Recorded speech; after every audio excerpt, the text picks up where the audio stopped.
అంబటి రాంబాబుని రిలీజ్ కానివ్వకూడదన్నది ప్రభుత్వపు పంతం అన్న విషయం తేలిపోయింది.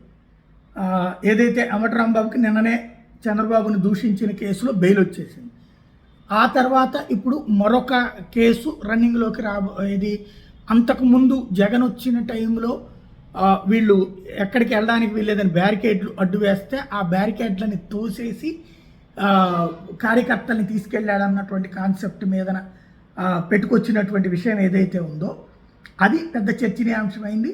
అప్పుడు ఆ కేసు పెట్టారు. ఆ కేసు మీద అప్పుడే అరెస్ట్ చేయొచ్చు కదా, చేయలేదు. ఇప్పుడు ఈ కేసులో అంబటి బెయిల్ వస్తుంది రేపు అని తెలియగానే ఆ కేసు మీద ముందస్తుగా అరెస్ట్ చేసేసారు. చేసి ఇది మన కోర్టులో సబ్మిట్ చేయడం, తర్వాత దాని మీద ఇప్పుడు జైల్లో ఉన్నారు. అసలు కేసులో పక్క వెళ్ళిపోయింది, ఈ కేసు జైల్లో ఉంది. ఇది కూడా బెయిల్ వచ్చేసేందుకు సిద్ధంగా ఉంది. కాబట్టి ఇప్పుడు ఎదురు పిటిషన్ వేశారు. ఏమని? అంబటి రాంబాబుని విచారించాలట, కస్టడీకి తీసుకుని విచారించాలట. ఆ కారణంగా అతన్ని విడుదల చేయడానికి వీల్లేదన్నది. అంటే ఎప్పుడైతే కస్టడీ పిటిషన్ ఉందో దాని మీద కోర్టులో వాదోపాదాలు, కొన్ని వాయిదాలు, అప్పుడు ఇప్పుడు హైకోర్టులో దీని మీద ఆల్రెడీ అంబటి పిటిషన్ వేసారు, దాని మీద విచారణ జరుగుతోంది.